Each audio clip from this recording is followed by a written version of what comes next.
pleasure to be here. Thank you very much. I didn't take a normal path in life, and but I came from an incredibly loving family, and I found design in 1986 at the University of Massachusetts, and it kind of pulled me through probably the most destructive time in my life. That, along with the love of my family and my parents, and that. After graduating, I've never worked for anyone. I started the firm straight out of college by meeting a series of really gracious and talented people in my life that puts me standing in front of you here tonight. And the first was my partner, ex-partner, John Stumpf, and his very famous industrial designer father, who I'm sure you've all sat in his chairs, Bill Stumpf, who offered us free space for 5 years, rent-free, and John had 7 years experience. I had none, and he said, let's start a firm. And so somehow I ended up in Minneapolis, and we kicked it off. And of course, in the beginning, I would never tell anybody that I didn't have any experience, but now it's fun. So, and that was the early period. I'd say classify that as the first 7 years. And at that time, I also met an incredible woman, my wife, Kat, who's a photographer, who taught me how to see, and really see all the time while I was walking around in a whole different way. And then 3 incredible people came into my life. 2 of them are sitting right there. Stephanie Grata, Brian Kramer, and Travis Van Leer from my office. And they have been enormous influences in our work in every possible way. And so I'm so grateful for that. I don't believe in a firm where there's a single leader dictator. We're more like, Stephanie described this as a beehive. We're not always like that, but we kind of try to be. So we're very collaborative, and our goal is to bring out the best in each of us. And then I have a whole talented group of young people that I just want to acknowledge. So this is where I live, and it's been a long project. It took 42 town planning commissions to get it passed. The town of Marine is the oldest town in Minnesota, and the development parcel here represented about 90% of the development rights that the town had. So when we went into the town hall for the first time, right down here, and proposed to do a development here, the town hall was packed, people were angry, they certainly weren't welcome. But we proposed, instead of showing them any ideas, we photographed their town, we photographed the width of their streets, the setbacks. All the houses were, 3 feet from the street. There was no curb and gutter. There was 18-foot wide roads. And we showed them all of the things that made their town so incredibly beautiful and charming.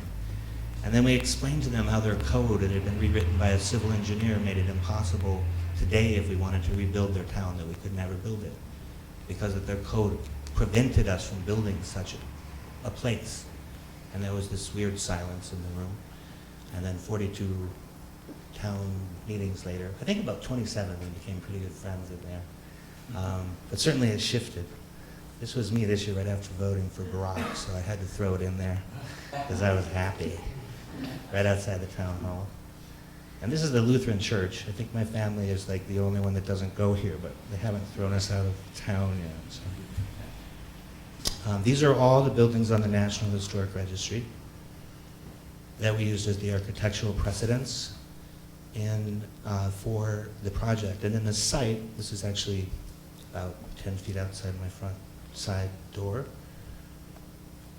We organized, there's this very large, we call it a whales back in the middle of the site that we organized the circulation around. Basic philosophy was we took the most undesirable land and built upon it, and then we put conservation easements on 78% of the land, 76% of the land, and made it public. And so we have 5 miles of trails that are open to the public. So it's the complete opposite of kind of a gated community. And this was the land pre-development. All this is preserved. Very basic concept. The town was built on a grid, and it became, the grid followed the line of the river. And so up there was a section line, north-south actually, this is oriented sideways. And then this was the whales back that we just looked at. And so the road system went around the lowest part of the site, and then a simple grid that outline. So here you can see how the trails are so much more dominant than the roads with 5 miles, and then the lots, and then you put it together. And then here is the architectural vernacular that was a contemporary exploration on the Scandinavian vernacular. And David designed he created this in just a few days. And there it is from a distance. It's kind of a famous shot of it. It was last year. Let's see.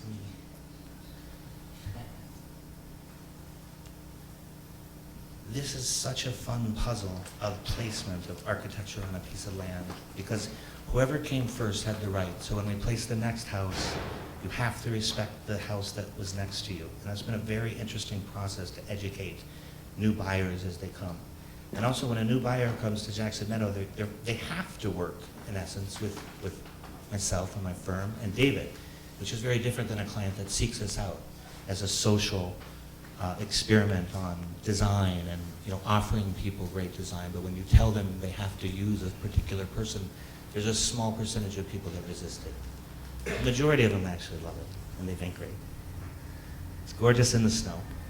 I always laugh when because I have our office in New York, and I'm here for a week, and then I go home and I walk up my driveway and I look around, and it couldn't be more opposite worlds, right? The two places I live. So I'm really blessed in that light.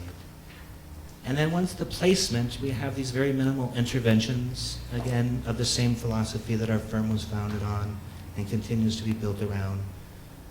These geometrical spaces that reinforce the architecture and allow you to move through.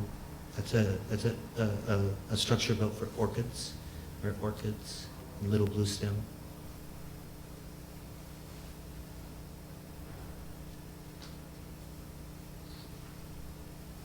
Here we actually pulled a pergola out and aligned it with this large window, but you don't walk under it. It was just an architectural gesture, and then this dry stack bluestone wall that reinforces the inner court. Very, again, simple moves. We feel that most landscape architects today just try too hard. It's more decoration, and there's very few singular statements that work in harmony with the architecture that really create these kind of wonderful experiences. This was the last house we just did last year, which I really like. You have to go between the two garages, and then you move into this space, turn towards the front door, and then this wall cut into the hill and created this very quaint front yard.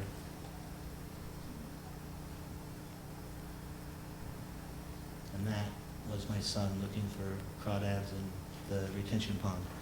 We have an amazing group of kids out there, and they all buzz around together. So also, as a community, it's a really cool thing. The other thing about communities, creating new communities, is that so many communities today are divided by age, and our community has an equal cross-section of retired and young families, and so it's been very successful in that regards. And the next community that's on exhibit right now at Yale, started at the Walker and went to Carnegie and opened at Yale on Monday, which also won a PA award, was the Mayo Plan. The Mayo family came to us. This is Rochester, Minnesota in 1890, and the yellow dot is the site. And you can see that the town was a grid originally. And by 1950, the grid started to extend out, and you see the first hint at breaking the grid in the suburban pattern. And then in 80, completely turning its back on the grid, encroaching upon our site, and the farm. The farm is very flat. It used to always be farmed in an east-west direction, and has since overgrown pasture land.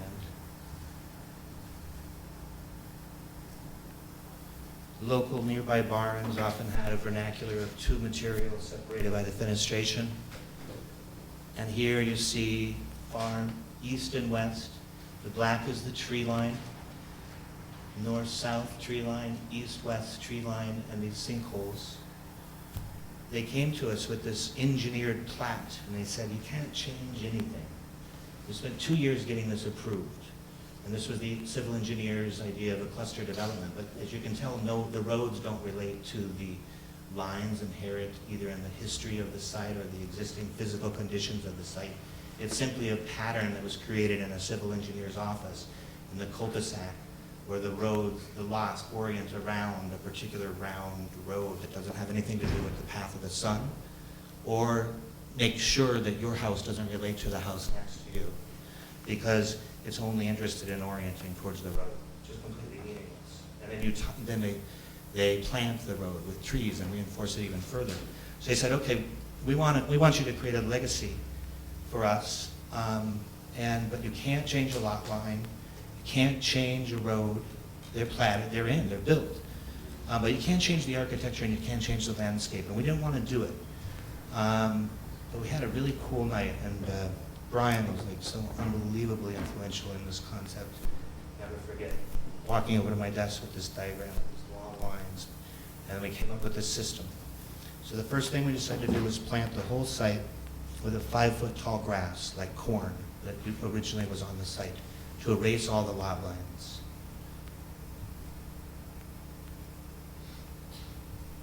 The second thing we did was we redefined the lot lines by allowing people to cut out an area to build their home, but that it was oriented north, south, east, and west. And you had to maintain 30 feet between the property lines of prairie, so the prairie flowed through and the lots started to relate to each other. And the architecture had to grow out of the geometry of the lots. And then we planted 3,000 trees in an east-west pattern as a nod to the windbreak in the farms.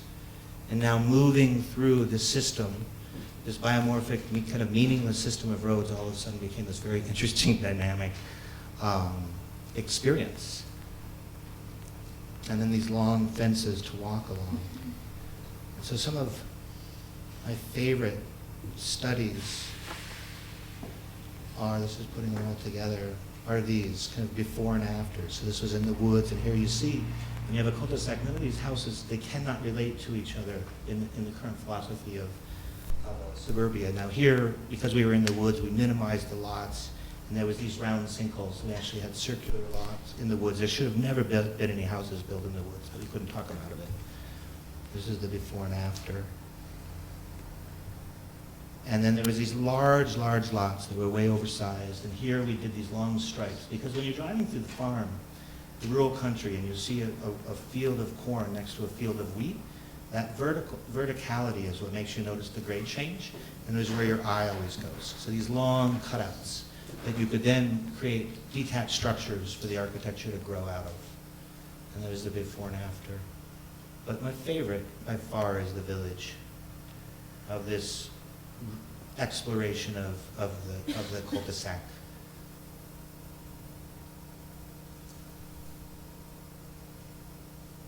The other lesson I learned is never try to talk a family into doing anything.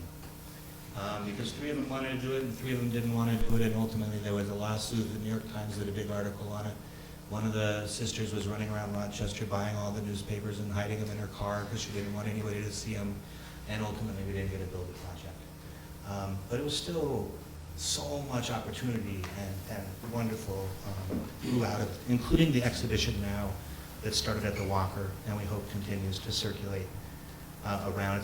It's a great exhibition on suburbia, worlds away, the new American suburb, and it's painters and photographers and architects and landscape architects.